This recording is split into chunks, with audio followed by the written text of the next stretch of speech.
men, curious lang ako. Ano ba yung mga morning routine nyo? Ikaw muna, men. Sino Ikaw, natin? Men, ikaw. Paring Jerickson. Mga battery Jericho. Ladies first.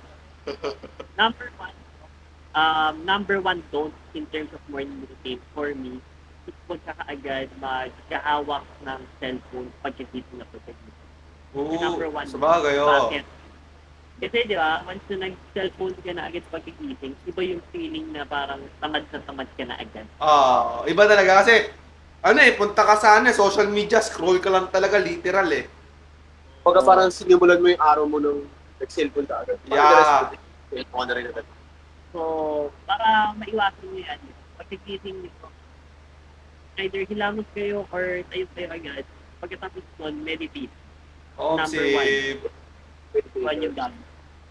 Meditation, pagkatapos ng meditation, Sa meditation, ano ba, sa mga beginner kasi may mga hirap mag-meditation. May ginagawa ng meditation. May mga nagtatanong kasi. Akin kasi, ang meditation ko para sa akin, for beginner, para sa akin, mas maganda para sa akin, gumana sa akin nung nagsisimula pa lang ako, yung naka-earphones ako and then search ako, 15 minutes guide, laging may guide. And then, nung nagtagal na ako, wala na akong music, wala na akong earphones, focus na ako sa hininga ko. Yun. Ikaw, Ben, ginagawa mo sa meditation, like, alam ko kasi may meditation na may prayer, merong meditation na for focus lang or for clarity ng mind. Alam ko maraming klase ng meditation. First, pagka nag-meditate ka in the morning, you need to have a clear goal bakit ka ba talaga nag-meditate. Kaya nga, katulad sabi mo, ang daming way of meditation. Yeah. Ano ba goal mo? For clarity ba? Para lang ba? Or whatsoever, di ba?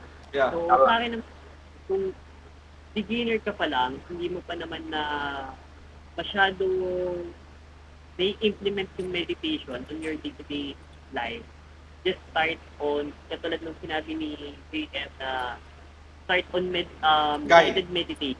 Oo. Eh, syempre wala kang idea eh. Wala kang idea, so kailangan mo siya ng guide. Meditation yun, meditation, parang mga monk lang na ginagawa. Hindi. Siguro sa mga bagwa, ang mga kanilang meditation, parang mawi-weirdohan talaga sila. O especially kapag hindi nila alam yung salitang meditation. Ano nga ba meditation, di ba? Pero tulad sa Jerry, ano yung mga experience mo na nag-meditate ka tapos nakita ka ng magulang mo, di ba? Parang nag-weirdohan sila, di ba? Oo, ano nangyayari sa'yo? May sakit ka ba? Ganun. Nung sa kanila kasi, nung nakita nila ako at first, nung nagme-meditate ako, una nila sinasabi, ang ginagawa mo? Like, weird. Kaya super weird ng feeling para sa kanila kasi hindi kita sanay.